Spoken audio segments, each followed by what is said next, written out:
Wait for it, wait for it, wait for it. We are now live. This is the Slam Jam Championship Wrestling Show. Let's hit the intro. We're locked in a cage, it's the Slam Jam Show.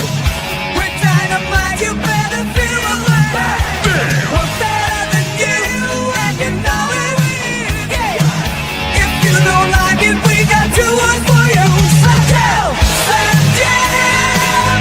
Feel the power, feel the roar. Slam Jam, it's the smackdown you've been waiting for. You can't see us, Chico, you've been serving hard time. Ooh, yeah. Slam Jam, and that's the bottom line. Slam Jam, now there's a Slam Jam wrestling show. We're life for life, the girl is the big show. You got no chance when gorillas forget. That's the risk, that's the worst. If you smell what we're cooking, it's a Slam Jam wrestling show. The champion's here. Snap into a Slam Jam. The Slam Jam show. Yeah, yeah. Yeah. Oh, you didn't know. It's the Slam Jam show. Bring your glass, whooping ass. It's the Slam Jam effort. Show 'em you. Yeah. Okay, welcome to Slam Jam. Now, on the show tonight, we'll be getting into everything following the fallout from War Games. Raw has been this week. We are edging closer to the end of John Cena's in-ring career, and I'm sure there's a bunch of other things. But let's say hello to everyone on the show tonight, starting with Ian. Say hello to the people. Hello to the people and happy International Cheetah Day. What? International That's Cheetah yeah. Day? Yeah. Wives, lock up your husbands because right. Or we could go with who's the greatest cheater in wrestling? Eddie Guerrero, Ric Flair, one of the two. Okay, Dave, say hello to the people. Hello, everyone. I'm back with better Wi-Fi this week at last. And yeah, I've got to say, when you said, did think you meant cheetah as in the animal. So I was hoping it was going to go that direction, but Yes. Well, indeed. okay. Well, it could go in the wrestling direction. So it could just be lie, cheat, and steal day.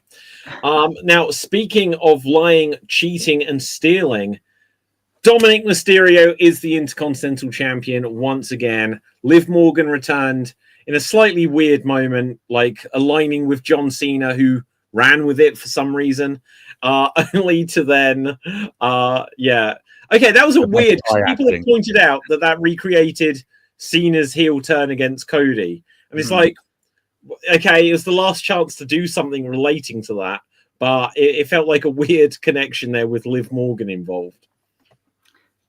it was Amdram at its best there. I felt it was like, let's do this thing. We've established something this year, which is the Cena heel turn, which is the look to the audience beforehand. Let's just do it in this really weird way of it was almost like recreating the AJ hug as well, wasn't it? So it sort of kill two birds with one stone there.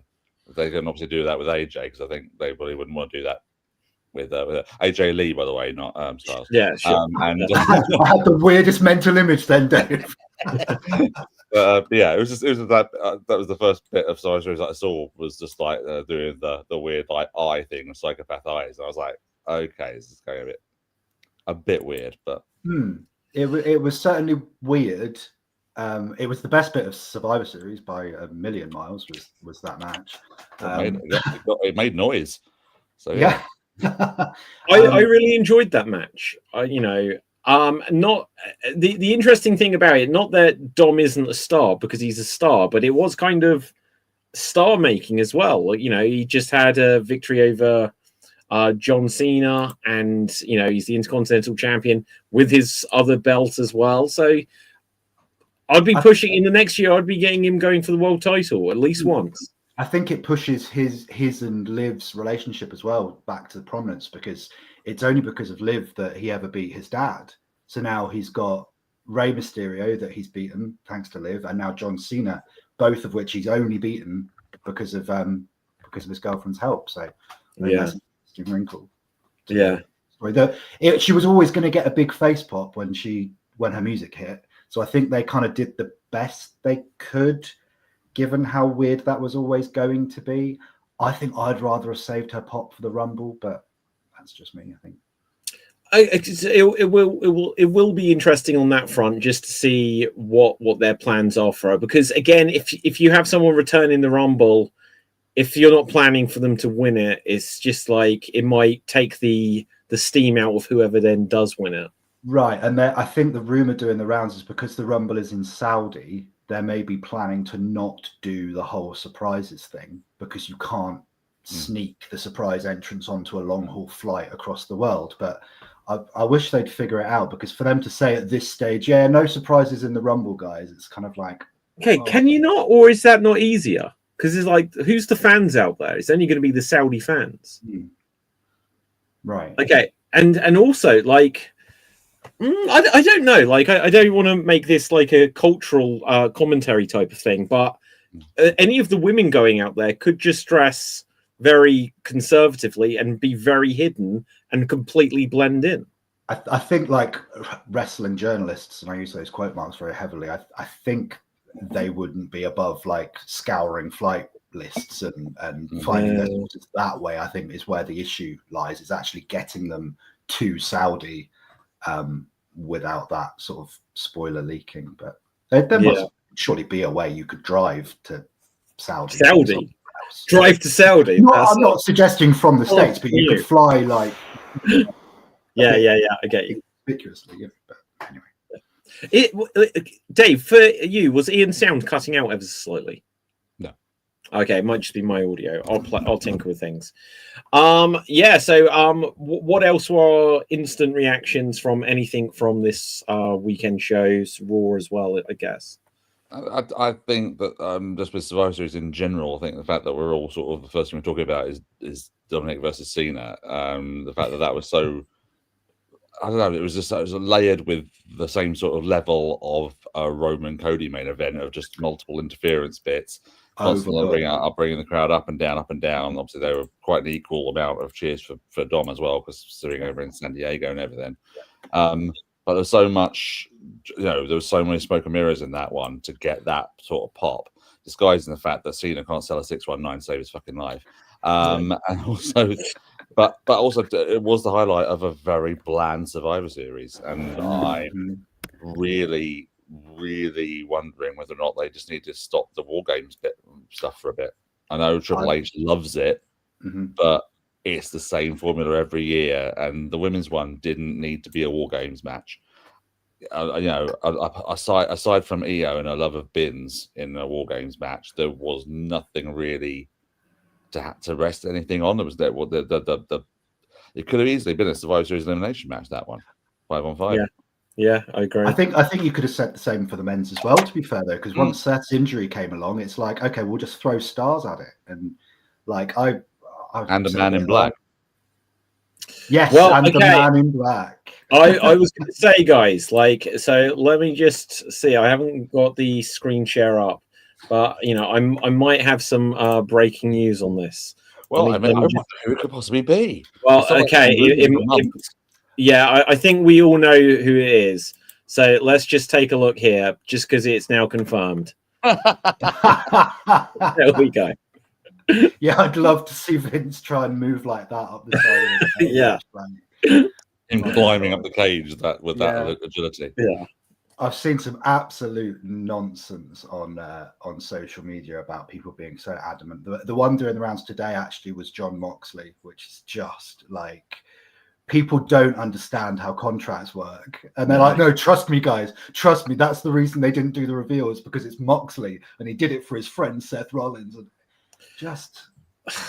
It's okay, well, look. And it's meh, which is why they didn't do the reveal on Survivor Series. Well, to give whoever these freaks are a little bit of credence there, we all do remember that WWE shot promos to tease the debut of Sting when they hadn't got him signed under a contract, and then had to pivot to make it about the Undertaker. So there is tiny precedent for them. They could do some tease thing, and then just later it turned out to be someone else. Because when you think about like the mystery Raw, like not announcer, what was it? GM and general manager, yeah. Yeah, and stuff like this. They in GT. I'd love them to resolve the GTV storyline all these years later. You know, just with like a different plan. So it would almost be fun if we never found out who was under the mask. Go on, Dave. Well, apparently it was Goldust. That's who it was. Well, yeah, yeah. Well, that's obvious, but For GTV, you mean? You don't mean Under the Mask? Yeah. that would be a swerve. That would be a swerve. Okay, so here's something interesting. I'll show you this clip actually, just because it's literally popped up here. People are saying about so that amazing Styles clash on Raw, and I think this is actual AJ Styles responding to it here. Mm-hmm. So like someone said about, hey, you're just ripping off this AEW move, but it was a different move. That wasn't a Styles clash. That was a power bomb. And he's saying in pro wrestling you can't claim moves. They may be your signature, but they are still open to the public. Any confident wrestler ever wouldn't change that. Calm down. And I think that's fair enough. Because one, it wasn't the same move. It was just the idea of bouncing someone off the ropes. Right. You know, so I think that's fair enough. It wasn't the same move. It wasn't like the same week. So it's just an innovative idea. And also in the case of AJ, like Cena, he's announced his retirement is imminent. So he's going to get in what he can whilst he's still doing it. Yeah, I loved it. And I don't think it matters whether it's been seen before elsewhere. If it's the first time you've seen it, then your reaction is, holy shit, I've never seen that before, which was my personal reaction. Was like, that's incredible. I think I was on a high generally because I loved Raw this week. I thought it was like light years ahead of Survivor Series, which was the big thing they were promoting. And I thought Raw was excellent. And the tag match included, like, just absolutely brilliant. Okay, here comes Dev. Getting War Games out of the way, you know. Hello. There was two things about that I was going to say about the Styles Clash spot. Is that one, finally, I've been saying on the show recently, catching lightning in a bottle, a team of Dragon Lee and AJ Styles is a really good pairing. And they realised it and put the titles on and just went with it. That's the same as AEW did with Brody King and Bandito. They just realised that was a catching lightning in a bottle. They got that. They did it with Charlotte and Alexa. Realised that was working. Let's just put the titles on them, roll with it. So it shows that sometimes you can actually just have these things and actually go with them, and they work. And in terms of AJ and Dragon Lee, but the other thing I would say, there's a couple of people. I don't know who it is in Mexico does it, but I know there's a British wrestler over here called Leon Cage who does that move, what you saw with the Bucks, with the drop kick to the back of the head and catching a power bomb. He does it on his own. He does the drop kick to the back and catches them into the power bomb. Wow, who's that? I'll see if I can look it up. So we got the UK wrestler is called Leon Cage. Leon Cage or Page? Leon Cage, Leon, and Cage is Nicolas Cage and Brian Cage. Okay. Now, so the one controversial thing I'll say there is I don't like the teaming of AJ Styles with Dragon Lee. Fair enough. Right. Just for the reason that AJ Styles has announced that how many tag teams has AJ Styles been in now? And they're all just thrown together tag teams. I think this one isn't going to have any more meaning later on. With him announcing his going to be retiring, I don't want him just bunged in a tag team for his last stint. But that's my point, though. It's working, and it works for what they're going with, and it's it's better than just keeping it on Judgment Day or New Day for ages. Well, and doing nothing with the tag team division in general. Like that was why, I loved the fact that they put on one of the Brazilian backstage segments with Adam Pearce, who I'm so tired of seeing. But one of the things he did was book a tag match for next week. So it's like, okay, this isn't going to be one of those 1 week there's a title match and then we go 2 months without seeing the champions even, So I think that it gave me hope, if not expectation. It gave me hope that tag team wrestling might be getting a little bit of attention, which is long overdue. Okay, very quickly, I have found this move. So Leon Cage, I guess he's calling it Into the Future. I guess so. I think this is indie enough that I can get away without putting the shield over. Oh, yeah, I'd be fine with it. Yeah, I'd be right. Okay, let's go for it. It looked. I saw a brief. There you guys. from into That's the very cool. Wow. And I'll tell you what, he makes it look completely effortless as well. It helps that the guy taking the move has to be in there because you can see that he's. I think that's Leland. Correct me if I'm wrong. Oh, Nino Bryant, I think is the opponent, and he's pushing himself off the ropes to get in that position. Of course, so depend on. There's another one that's dependent on the opponent, of course, but Sure. well, Yeah, things like that are. In the case of Raw, it was Kofi being athletic enough to throw himself into that position as well. So it's certainly not a move they could do with everybody. That's for sure. No, you could. I want to see him do on Bronson Reed. I want to see him do on Bronson Reed. On Bronson Reed. Yeah. You know what? I wouldn't be surprised if Bronson could do it. He's a big man. He could probably do it. So what would it? What was it actually? To catch him, but I bet he could. Yeah, exactly. Into a Styles clash. Oh Yeah, no. exactly. No. Okay, so it was just Bronson Reed, like I said a year ago about the tsunami spot. We were at War Games once again. I'm just glad that we didn't have any. There wasn't any major injuries out of this year because there were no major spots really, apart from EO and the bin. Like, well, yeah. Isn't Punk injured? Isn't that what I read the other day? Punk's always injured, isn't that his thing? Maybe that was the original story, and maybe he's just got taken time off obviously for Larry. So I don't know. But... Yeah, I was genuinely very sad to read about that with his dog. I have a CM in the brief window in between CM Punk leaving AEW and joining WWE. There's I've got like a collection of like WWE style retros, and when I say a collection, very select few. But they did announce a CM Punk that came with, if you ordered it straight away, a Larry figure. So I actually do have a Larry figure. Nice. I'll have to show it on the show another time. So that was sad because also he's been, of all of the dogs in wrestling since perhaps Matilda or maybe Pepper along the way, Larry has been and of course Pharaoh, Cody's dog. Yeah, there's only a few wrestling dogs that have been prominent, but obviously Larry has made it into storylines and on television and into Brawl Out as well. So he's been a relevant factor. The only impartial eyewitness to that event. So yeah, impartial. Like who's giving him the tummy rubs? Who was giving him the tummy rubs? Him. That's what Scott about was. Yeah. Oh yeah. Out of the way. Yeah. Oh dear. Okay, so let's just react. Anything else like major from Survivor Series? Like obviously the EO spot, the bin. Have you seen the reverse angle where everyone just gets ready to catch her? It's unfortunate, but yeah, it's unfortunate. But I said like before Survivor Series that at some point something like that could go wrong. So at least they made sure she was safe to do that. And EO still made that spot like it was an elevation of what she's done previously by adding the flip. Like that genuinely like made my jaw drop, even though you knew it was coming when they came out with the branded bin, which I said to my wife, that is literally just so they can sell a toy of EO and a branded bin. Like that's the only reason. But no, I thought it was good. I wish they hadn't done the whole Royal Rumble style entrances. I wish they'd have kept the shark cages because that's such a layer of intrigue. Yeah, there she is. Yeah. But you know why that probably is? It's probably because Brock Lesnar doesn't want to hang around in a shark cage for 20 minutes. Yeah. I think that's a fair shout. Yeah. And get the pop with the music. That was the bit that annoyed me a little bit. Is that headline I think I read the other day from something where Jey Uso apparently saying, "I'm sick of being an entrance." I'm more than just what are you doing in the War Games? Middle of War Games. This blood feud.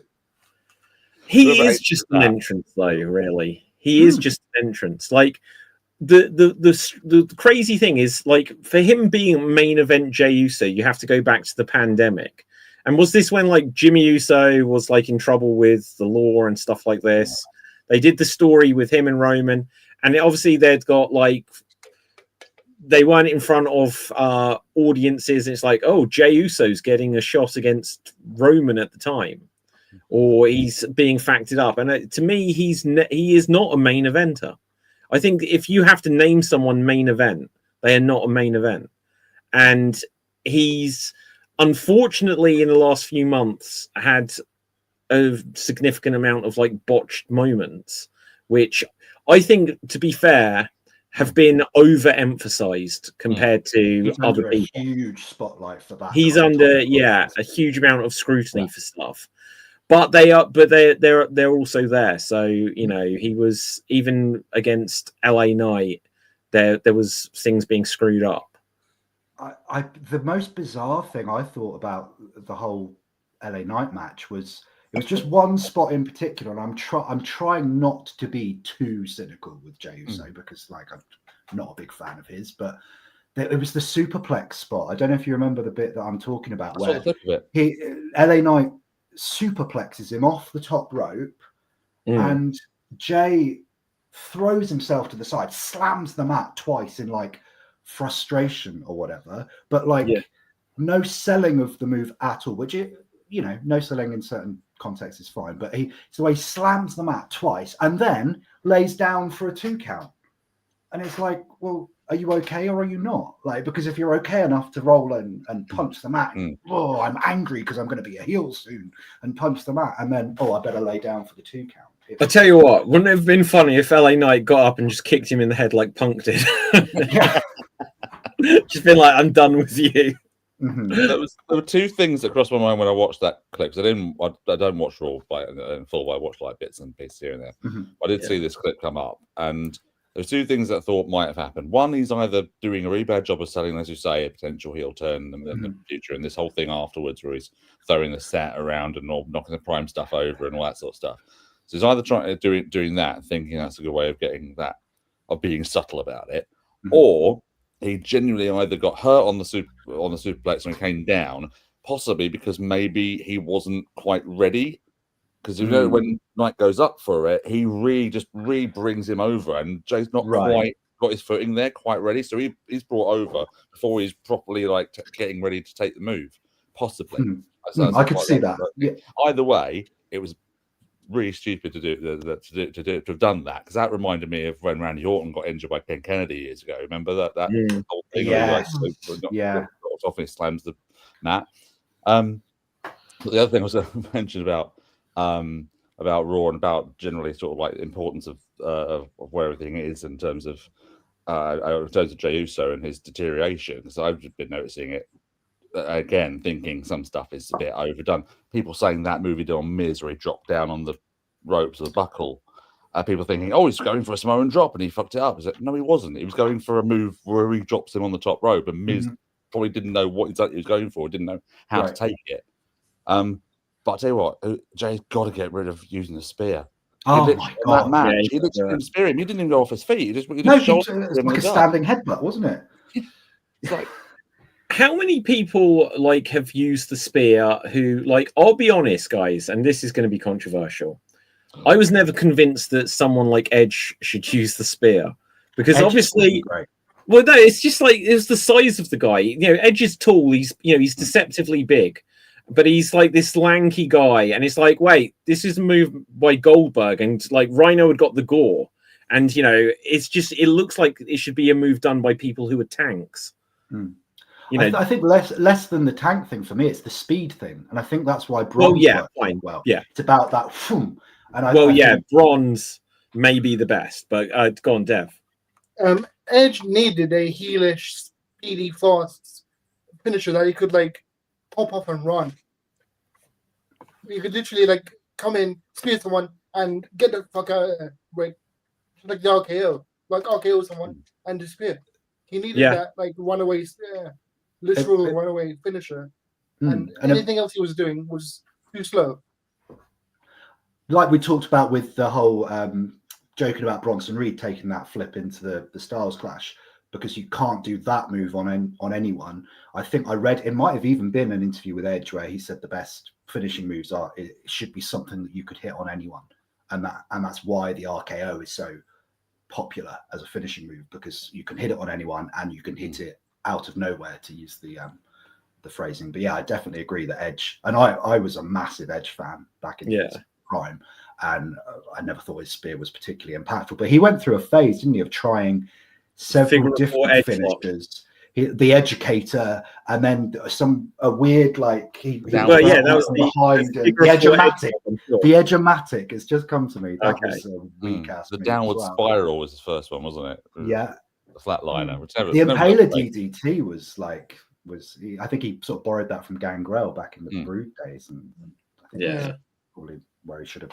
Okay, you bring up an interesting thought though. So, what is there a move that is universally this is good or it's bad because you can do it on everyone, or is there a move where it's like, well, it's not their fault that they couldn't do it on Yokozuna? Because do you remember even Bret Hart trying to put the sharpshooter on Yokozuna? It's like, well, his legs are the size of tree trunks. Trees.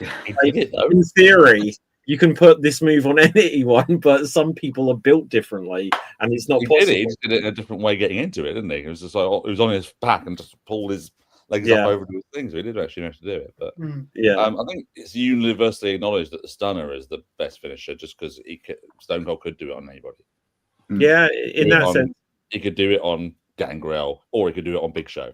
You know, okay, but there is the similarity between the stunner and the RKO. So it might be that sort of grab the neck, drop down kind of finisher does work. Go on, Dev. Annoyingly enough, and I wish it wasn't, the super kick. Super kick, yeah, you can do on anyone. I mean, Hogan's leg drop you can do on anyone as well. I guess if I just take that for a brief segue there, did you hear that? So obviously Hogan blamed a lot of his later health problems on that. He'd got back problems from doing the leg drop. Over the last week, Ric Flair came out saying that what killed Hulk Hogan was street drugs, that the doctors wouldn't give him medication anymore.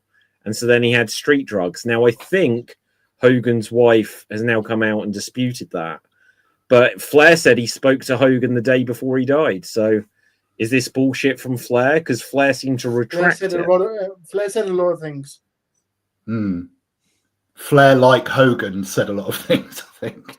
Well, okay, so are we were joking about this last week. I can't remember who I was saying with. Maybe you, Ian, about like in the app, Hogan's past, but Bret Hart and maybe Flair now, they're just getting in and we'll say whatever kind of thing now.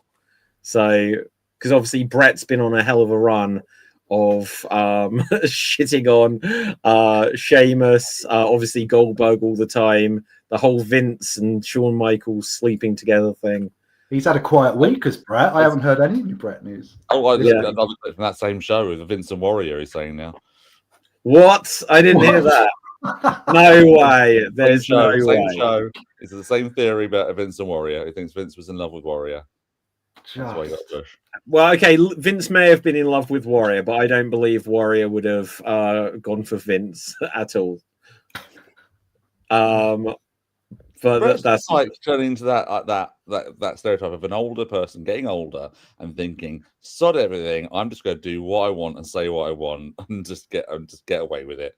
I think he's properly got the comedy chops now. He's decided, right, I need to take a new angle on this bitter past, my Montreal screw job deal and all that sort of stuff. I need to put a different angle on it.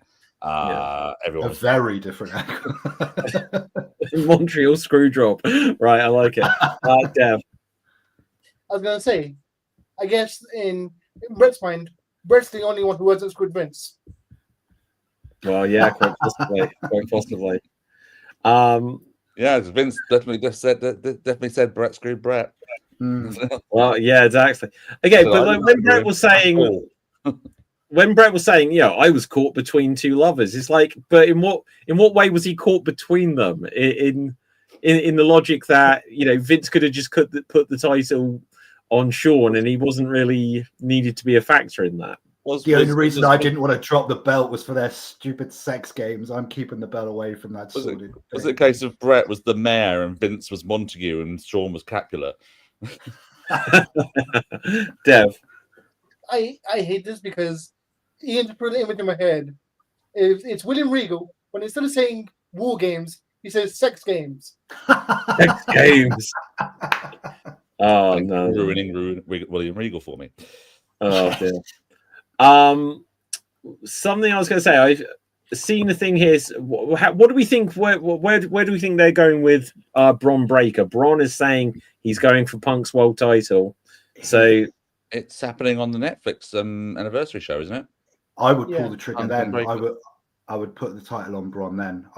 Really? I think, yeah. Really? Talking about lightning in the bottle, that promo was outstanding. I thought. Wouldn't I it thought be? really, really? What brilliant. about Braun winning the Royal Rumble though? He doesn't need to. I know he doesn't need to, but you could build him up to Mania like that. So I think the problem with the Rumble now is that they've done this whole thing that everyone was paid off with at the end of Survivor Series with the stare down between Roman and Cody. So apparently they're going to do that for the third time in 4 WrestleManias. So I think that's pretty much given away that Roman's winning the Rumble. Yeah, I think possibly. that's how they'll get there. Yeah. Yeah, no. Sorry, Go ahead. I was just going to say, certainly for the Saudi crowd who seem to be, to generalize, sorry, but they seem to be more minded to cheer those who they should be cheering. Yeah. And so Roman is the biggest star that would get the biggest pop from that very WWE friendly crowd, I guess. And I'm just thinking back to like 6 months ago when I was thinking, okay, yeah, they can heat Sami Zayn up for the Rumble in Saudi, but my God, it would take a miracle at this point because they've cooled him off so much. Is that because they want him for WrestleMania the following year and they're just saying, oh, it's not your year? Or maybe, but it just seems like he's been a bit of an afterthought. Yeah. They gave him the US title and the open challenge, which is still going great guns. But then you look at what they did to him for the Survivor Series build, and gave him a complete nonsense team, and then didn't even put them on the bloody show. I'll be honest. I've said this before. I'm kind of done on Sami Zayn. I don't want. He can win a world title somewhere. I don't want him to win a world title at WrestleMania. I'm not that interested in that anymore. I think his character when he was part of the Bloodline and the dynamic there was so much fun. But as soon as they turned him on Roman, I went so low down on him. The main event of WrestleMania in the tag match, I accepted that. I was like, this is great. He gets the WrestleMania main event. But by his fault or by the fault of his booking and his character, I haven't cared about his character since then, basically. Right. So... And that's been the whole story of Sami Zayn's career from my perspective. As at times I think, yeah, this guy's really cool. I really like him. I kind of on his side. And then it's like, if he tweaks his character, he kind of falls off for me literally for a couple of years at a time. And he's in that pit at the moment. Dev. The only thing about Sami Zayn is everything he does, it seems like somebody else did the exact same thing, but better. Such as like when he was like against the it was like, I hate the crowd, I hate everyone, you're all losers, etc., etc. Daniel Bryan did a very similar thing, and he did it better. I mean, yeah, you know, he's he had his conspiracy theory kind of gimmick, and he had he had his comedic times and stuff like that. But he was also doing crappy matches with Johnny Knoxville at WrestleMania. It's like even the Bloodline thing he said against that match with Johnny Knoxville. That was a great one of the best matches of the year. No, it wasn't. No, it wasn't. Sorry, Deb, right. Like he was part of the things he did with the Bloodline. I believe that R-Truth did it better with Judgment Day.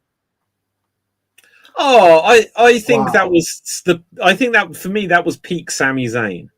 Like, yeah, like it was interesting that because it was a similar time frame, or with Judgment Day, like it may have run like slightly later with Truth, but I just think like the dynamic where everyone had got a different relationship with Sami Zayn in the Bloodline.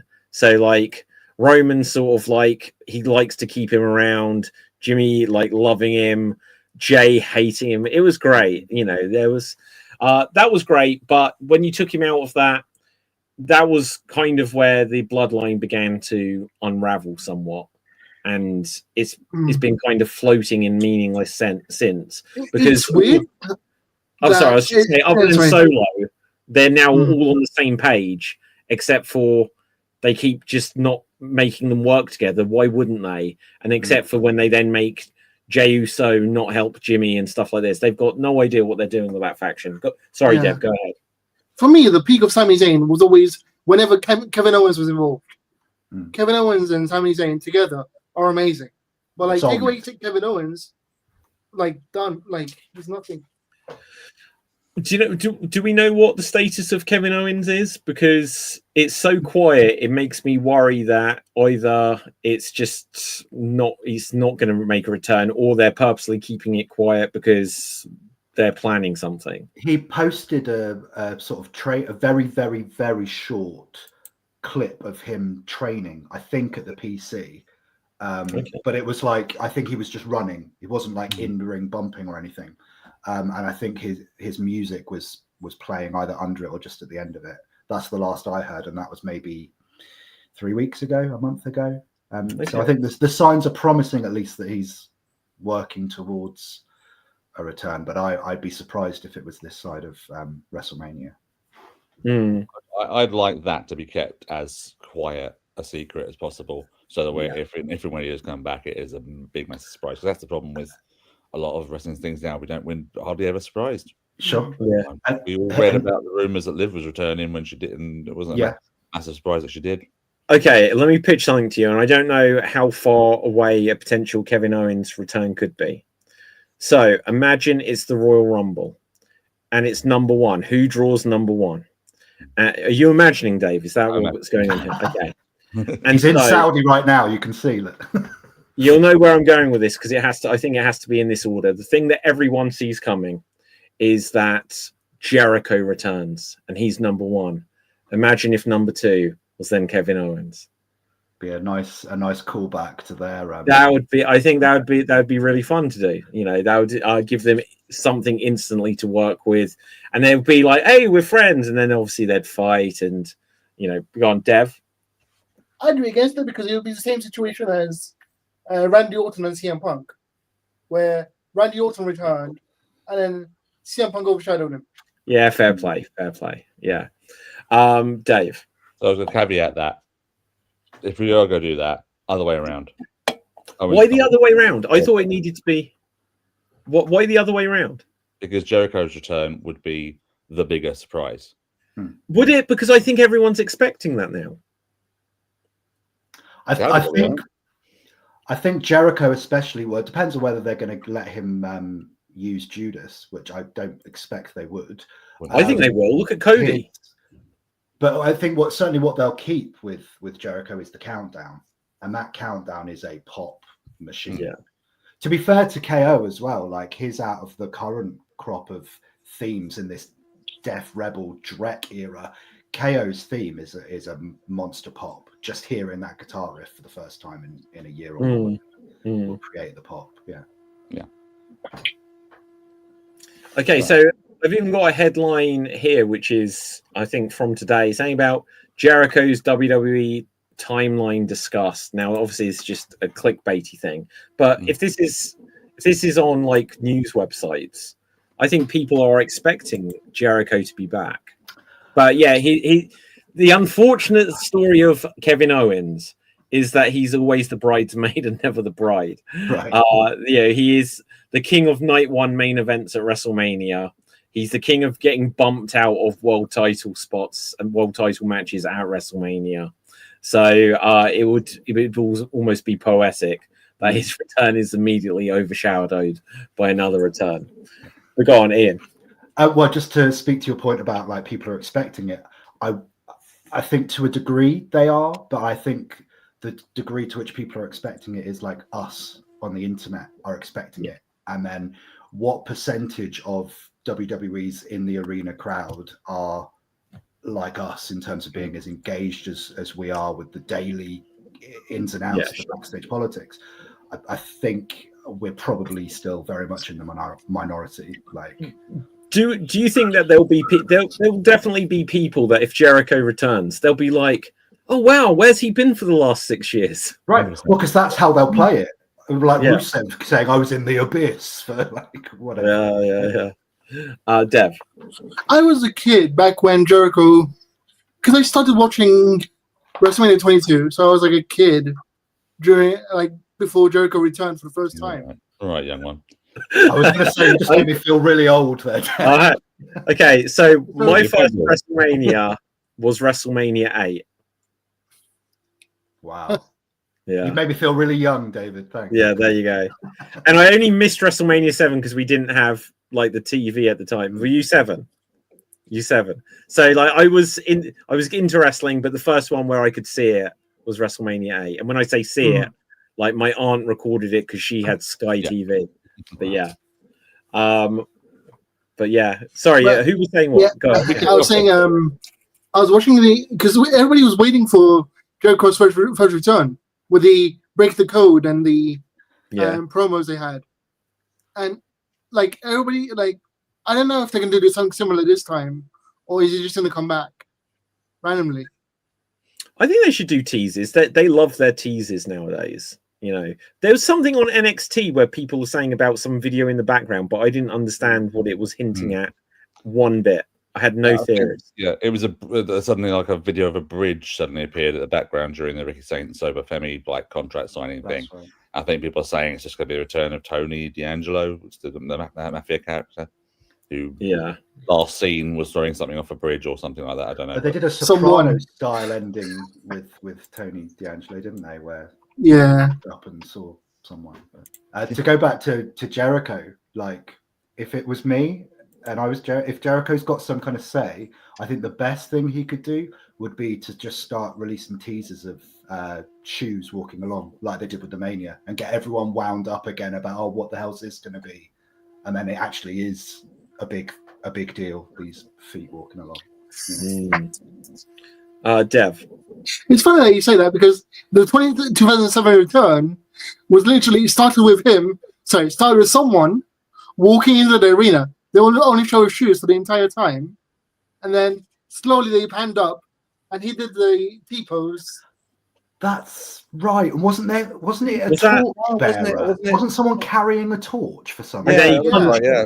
Yeah. Someone was just running with a torch the whole Yeah. show, wasn't it? It was, and then Yeah. he just came out nowhere. So I don't think there was any piece of I shoes. can't remember what the relevance of the torch was. Can you? I think It was- Vince oh, no, I McMahon remember. had an idea.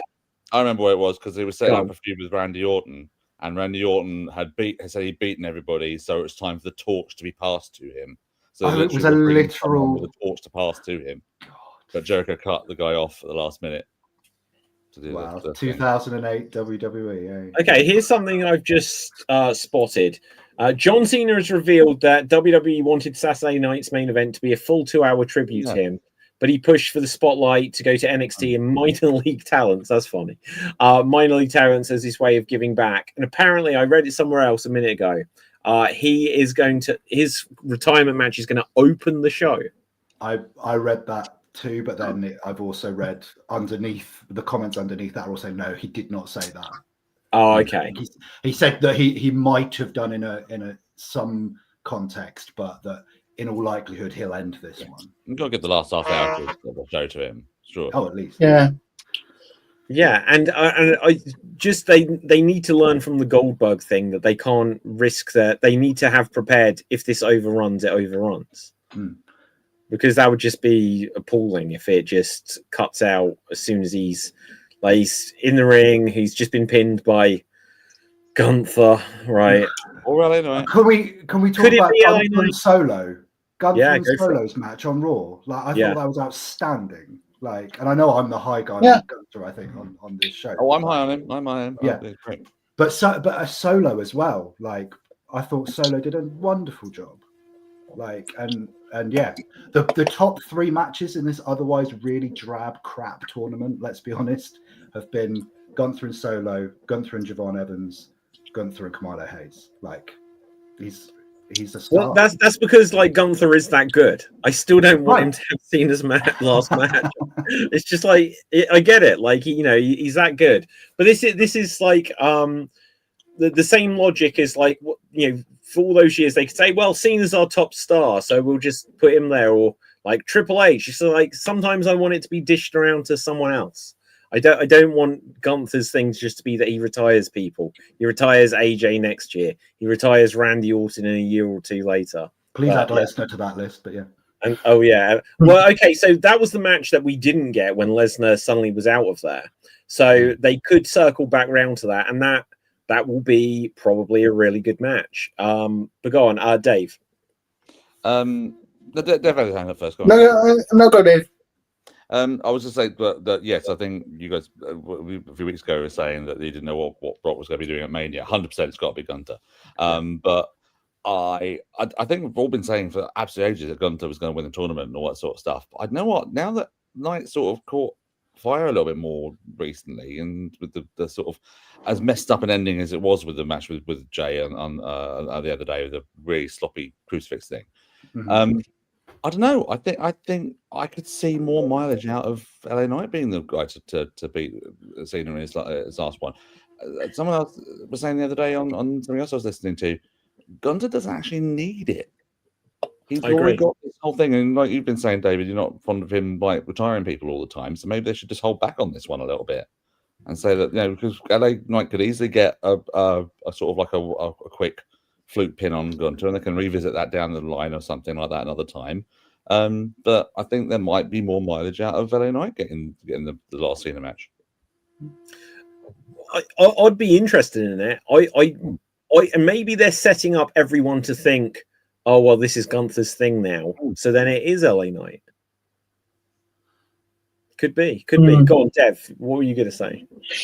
What I was saying was, if they had Cena's match as the first match inside a main event, it would defeat the purpose of showcasing NXT talent, because everybody would leave the show after the Cena match. Yeah, true. Everyone switch off. Certainly that TV rating would go through the floor, wouldn't it, as well? Yeah, but okay, so what do they do to make, because I think this is a interesting idea, because I almost feel like, is there a politic at play here where Cena's just gonna just prove, saying oh, it's gonna be all NXT to showcase, where no one tunes in until it's the last 40 minutes just to see Cena, and it'll be just the ratings jump went the highest percentage jump in TV history. I think the whole show will be sort of threaded with Cena clips. This long form interview that they're airing lots of clips with as well. I fully expect is it a 2-hour show? I think it usually is. Isn't it? Usually is, isn't it? Yeah. I would expect the whole last hour to be his match with whoever, and then I wouldn't be surprised if it's so much the opposite of what happened to Goldberg. It's more like Ric Flair's retirement, where the whole roster is in the ring, and you maybe even get some returns that come out, and Undertaker will come out and get his bit of limelight so he can pay respect. Yeah. Choke slam. That would just be the strangest booking decision in history. Everyone comes out, Taker comes out, choke slams him, and then afterwards they just never mention it. Austin comes out, stuns him. Imagine he just takes everyone's finish. Leaves his jorts in the ring as a sort of yes, and he takes like the Academy Awards.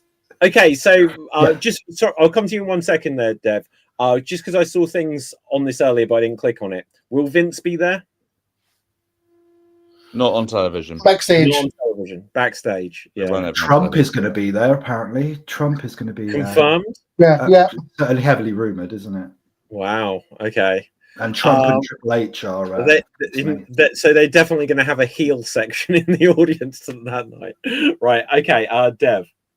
It's weird. It's kind of poetic that Cena is having an NXT showcase, because back in the PS3 version of WWE 2K15, they couldn't put the career mode on there because it was only on the PS4 version. What they did instead was put a NXT vs Cena mode, where you could pick an NXT superstar and try and beat Cena. Wow. Yeah. And he was just undefeatable in the game. Yeah. It's just like the Nexus SummerSlam match over and over and over and over and over again. Maybe that's the first hour of Saturday night's main event.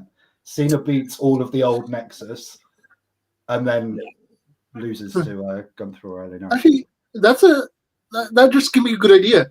So the way they could keep people engaged on the show is that they could have Cena giving pep talks to various NXT wrestlers and giving them tips and like talking like praising them or whatever.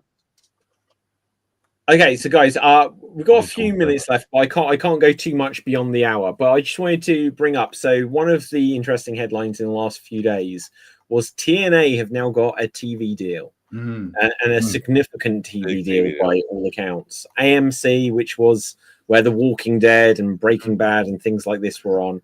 And their launch date is going to be in January, Thursday Night Impact, and it'll be live.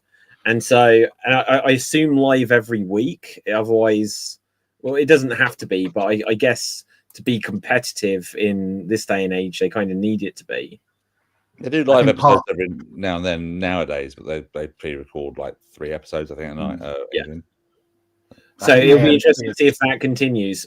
And I read little things about, the roster's going to really change, and I just feel like this is deja vu of TNA when they brought in Hogan, and it was going to be on Monday nights, and from the week before that, and everything is just AJ, Christopher Daniels, Samoa Joe, and all of these TNA originals, to 2 weeks later it was the Nasty Boys and Val Venus and just all of these people that hadn't been on the roster suddenly just using up like half the TV time. Like even like with the good additions when they brought like back Jeff Hardy as a surprise and that. I'm just thinking that TNA probably are going to aim to have a debut or two of Reckon, because when you see the advert for it, the Hardys are over that thing constantly. They have even a brief like Nick Nemeth thing. They just plastered it with many recognizable faces. Well, you look at AEW's launch, and who was at the forefront of that? It was Jericho, because lapsed fans don't know who the current stars are. They'll be like, "Oh, the Hardy Boys, I remember them." Yeah, but if they watched AEW, they know who Mike Santana is. Right. Dev, you had your hand up. Yeah, I was going to say, I just realized something. 3 of the 4 major TNA originals are now champions, like right now. Samoa Joe, Frankie Kazarian, and AJ. Oh yeah. Oh yeah, like Kazarian is the world champion. He's losing that before they debut on AMC. Oh, I don't think he is. I think he's keeping it for a while. I don't think he can. I don't think he's got the name value to keep it. I think Matt Hardy's going to get them. People who like go TNA. Oh, TNA's back. I remember then. They'll go back and go, that's that. Kazarian. That guy Kazarian's back. That guy used to run. You're right. He is the future. He's 2026 apparently. No, he's not the future anymore. He's now. Yeah. If the relationship with WWE and TNA is continuing, which by all accounts it seems to be, I think it's tailor made for AJ Styles to go back and maybe be on the debut episode on AMC. If not challenge for the title. I don't know how long AJ's got in him before he retires, but I think it would mean something to him to be able to go back to TNA, whom he left under a bit of a cloud because of the ownership that was in place at the time. Now the landscape is different. I mean, he had an appearance 2 or 3 months ago, but it was literally just a meaningless appearance where he just came out on like a promo or whatever. Didn't do anything meaningful. Just like, you X Division guys, No, I don't know about that. I thought it was quite. I thought what they did was more meaningful than what they originally had planned. I can't remember what it was. Well, they originally planned to have him in the ring with Kazarian, and and they didn't do it because they didn't want it to give the expectation of a match. Yeah. But then he went out there and put over the new X Division champion, and it was much better, I think, than they could have anticipated. But each their own. Yeah, sure. Anything else, anyone, before we? Headline come up. So AEW doing their Dynamite and Collision in Britain next week. They're doing their Collision in Cardiff, and they just announced that they've got a little bit of a working deal with Rev Pro, who we saw a clip from earlier with the Liam Cage spot. They just announced on their Cardiff show on Sunday, the 14th of December, which they've got a big Cardiff show coming up. And they have so their women's champion is Mercedes Moné, and she's going to be on the show defending against Rio, who is a very, very, very good wrestler herself. That's going to be a fucking great match. So Mercedes finally doing another British indie appearance, defending one of her 12 titles, is it? I think. I think she's up to 13, but if 13 we're giving now, her I think 14, I think it's technically 12 titles. okay. Just very quickly, what's WWE doing with calling Rio and Rio on TV? I was like, it's like go Rio. It's like, wait, Rio's turning up, but yeah. Yeah. Anyway, Dev. Two other Rios there. Yeah. I was gonna say, does AEW have both Rios now? Oh yeah, that's the point. Yeah, I was gonna say no, when I say defending against Rio, I don't mean the Rio from AEW. I'm talking about the British wrestler Rio. Hmm. Oh, I didn't even. Yeah, I assumed that's what you meant. Yeah, No, there's two of them. Yeah, there's another one over here. Oh wow! And how's that Rio spelled? RHIO. Okay, fair enough. Right, I'm just going to very quickly check for headlines, but we can bring this one to a close shortly. I'm not spoiling anything major coming up, but yeah, let's find out where we can find everyone on social media. Ian, You can find me right here next time. awesome. Dev, You can find me on TikTok and Twitch on the name FWUDAT. amazing. Dave, okay, go on, Dev. Apparently, there's breaking news that Cena's being advertised for Raw after retiring. Is it the maybe Raw he's after doing WrestleMania? Maybe he's doing the thing you mentioned earlier about the Ric Flair retirement style thing. Yeah. Mm. Yeah, little segment there. So much for Cena's last Raw, and you won't see me anymore, and all that. They backtrack. So Yeah. This has to be the quickest backtrack. It's for the Raw after WrestleMania, yeah. Oh, yeah, sorry. Oh, Raw after John Cena's being advertised for. Okay, so Hall of Fame. He's going into the Hall of Fame, isn't Hall of he? Fame, Like yeah. he'll be the headliner this year, and then maybe do something on Raw, and then it will say on the back of his t-shirt after this, and I really mean it this time. You won't see me. Yeah. Okay, Dave. David Jervis Green online on socials. And one other little news bit, very, very quickly. I did see this, made me quite laugh. Interview with Paul White, Big Show, about various things such as his training for his in-ring comeback and things like that. And he says the one person that could really help AEW right now, and if they hired him, it could be really, really great, and it would make a huge difference if they hired Baron Corbin. Oh no. I'll leave it at that.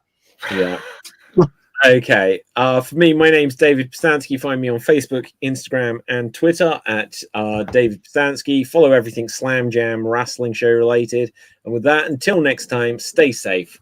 Always stay extreme. Keep slamming and jamming your Slam Jam bronies. And boom.